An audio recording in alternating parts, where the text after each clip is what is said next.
So there were three basic problems I wanted to look at in this lecture, and you have seen versions of this before.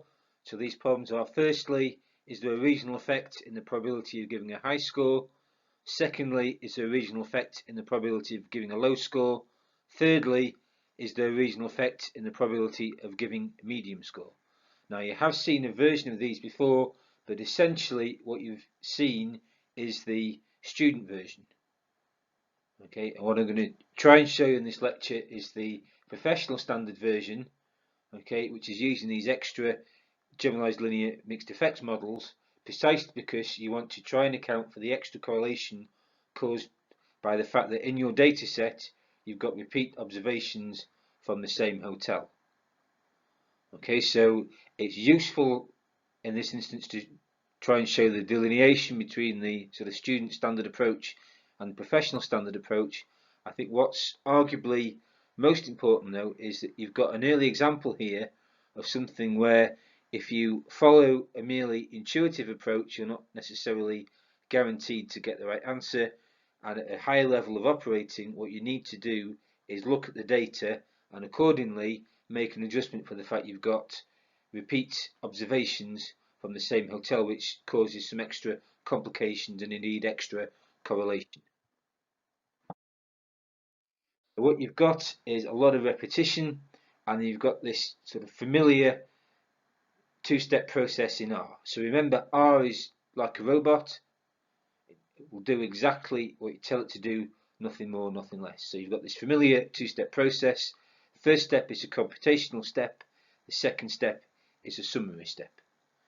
Okay, so for the first step, what you're doing is computing the model, call the thing something logical. Here I've called it high2, so a minimum of whimsy. The command is glmmpql.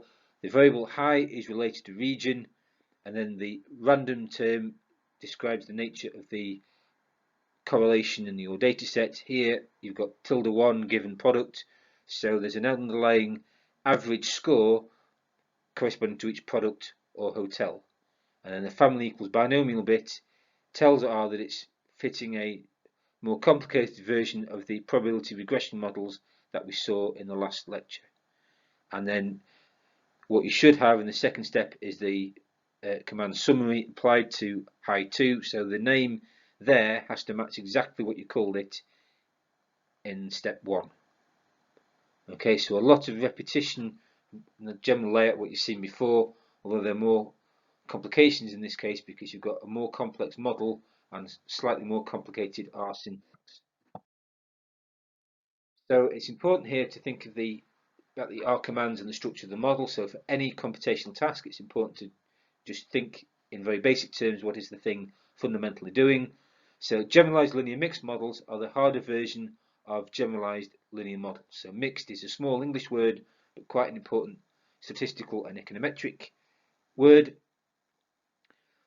But the important thing is that there is a lot of repetition, so a lot of similarities in the statistical interpretation and the R command of the model. So again, as we saw earlier in the lecture, the random bit tilde1 given product reflects the fact you've got some correlation caused by repeat measurements from the same hotel, and this works exactly the same way as for the linear mixed models in the previous part of the lecture.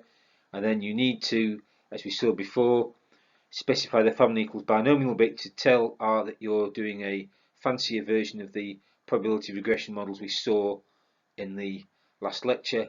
And alongside that, as we'll show in the remainder of this lecture, the numerical examples work in the same way as the logistic regression examples from the previous lecture. Okay, so there is a lot of repetition here, even though we are moving from a student standard analysis to a professional standard analysis.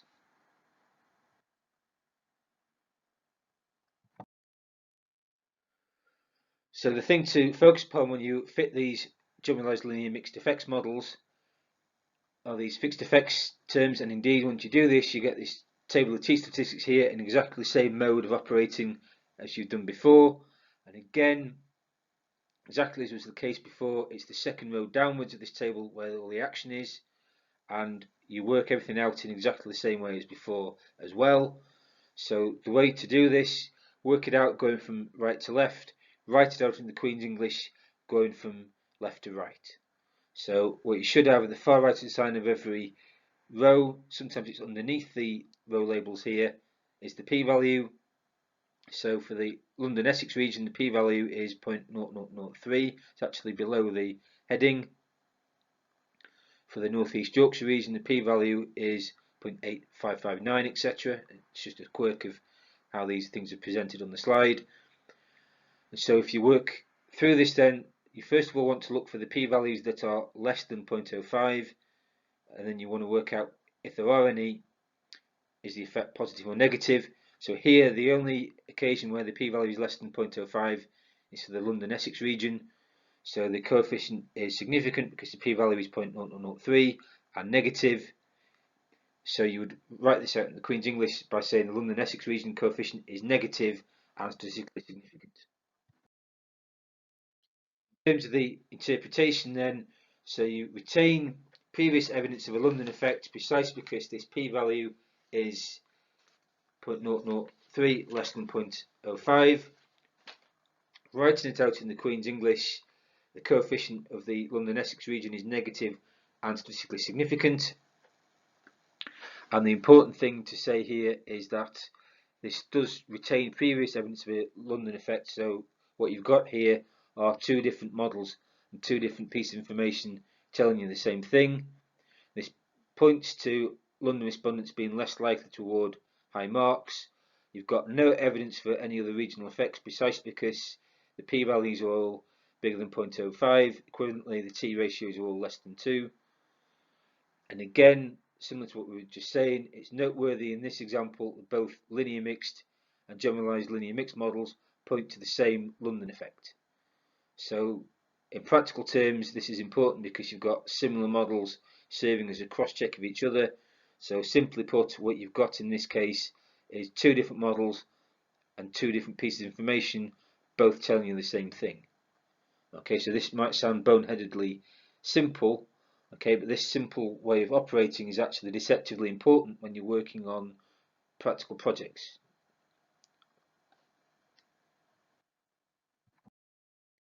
So I just wanted to give you a couple of calculation examples just to re-emphasize this link between these generalized linear mixed models and the generalized linear models you saw in the previous lecture. So what you would do to calculate the probability that a London respondent gives a high score, so set a log of the probability over 1 minus probability equals to the regression equation. Now in this case the regression equation comes from the fixed effects terms a couple of slides ago. We'll give you here 0.8546524. Take the exponential of both sides, so you get the odds ratio p over 1 minus p equals in this case to 2.350557185, and then the probability in this case can be calculated as 2.350557185 over 1 plus that, and in this case this gives you that the probability is equal to 0.702. Okay, so you've got exactly the same mode of operating as you had before when it comes to these calculations. It's just you've now got two separate things going on in the model, fixed effect and a mixed effect, but it's the fixed effect where most of the meaningful information is, and this is indeed essentially a repetition of the models that we saw in the last lecture. Let's give another example of a numerical calculation. Here we're asking to calculate the probability a Scotland respondent gives a high score. Now the reason I'm going through this is not just death by algebra, there's an extra interpretation element. So what you have here is that the probability that comes out is higher for Scotland than for London, and this corresponds with the interpretation of the regression coefficients in the earlier part of the lecture. So in order to do this probability calculation then, so what you would do is set log of the probability over 1 minus probability equal to the regression equation, and then when I say regression equation here I mean the fixed effects terms. So this gives you that the odds ratio, the probability over 1 minus the probability is equal to 3.181004731, and when you're used to how these things operate, this means that you can calculate this probability automatically as 3.181004731 over 1 plus that, and so the probability comes out in this case to be 0.761. Now the calculation example is there done for you on the slides and in the lecture booklet, okay, but the point here is that this is a meaningful calculation because this is higher for Scotland than for London, consistent with the previous interpretation of the regression results. Second problem I wanted to go through here is testing for any regional effects and the probability of giving a low score. So again, there's lots of repetition here. As always, just think R equals robot. It will do exactly what you tell it to do, nothing more, nothing less. You've got this hopefully now familiar two-step process.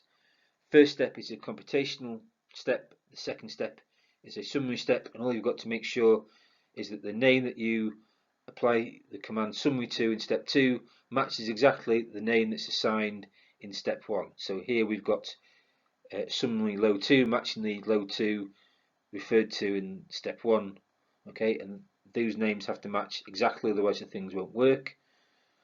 When you're doing the computational step, so the command here is glmmpql, you've got the variable low related to region.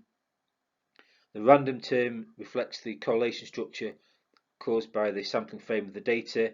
So here what you've got is there's an average value associated with each individual product or hotel. That's what this tilde1 given product means. And then the family equals binomial bit means that you are telling R that you are fitting a probability regression model rather than a straightforward regression model. Okay, so this is a lot of repetition of what you've seen already. And alongside that, when you focus upon the fixed effects terms, which is where the main action is here, okay, you've got a lot of repetition in terms of the layout of this table of t-statistics. Again, it is the second row of this table downwards where all the action is. And what you would do here is focus upon the p-value on the far right hand side of each row, although sometimes, depending on how this is laid out on the slide, it's actually below the name for each row. So for the London Essex region, the p-value is 0.0274. For the North East Yorkshire region, the p-value is 0.7176, etc. Okay, so if you go all the way down the right hand side, from the second row downwards, it's only the London Essex region that is significant, precisely because in this case the p-value is 0.0274, which is less than 0.05. Scroll to the left hand side, this coefficient is positive, so writing this out in the Queen's English, the coefficient of the London Essex region is positive and statistically significant. So this means that in this case, people from the London Essex region are more likely to award a low score. Okay, and this gives you complementary evidence to what's been before. So in terms of the interpretation then, so we retain previous evidence of a London effect precisely because the p-value is 0.0274, which is less than 0.05. It's significant that this matches previous information because now what you have is different models and different information all telling you the same thing. So in the context of this example, the coefficient of the London Essex region is positive and statistically significant. So the interpretation in this case is that London respondents are more likely to award low marks. There's no evidence in this case for any other regional effects, precisely because the p-values for the other regions are greater than 0.05. Equivalently, the t-ratios are less than 2. And the really important thing to emphasize here is look for similar models serving as a cross-check of each other. So 3 linear mixed models and generalized linear mixed models now all point to the same London effect. Now this is really significant because if you're sitting a module that somebody's pre-prepared for you, then it's kind of obvious what the right answer is likely to be. But if you're doing your own research projects, it's not obvious what the right answer might be. And so these things where you've got different information in agreement, that's a really important thing to look out for in dissertations and research projects.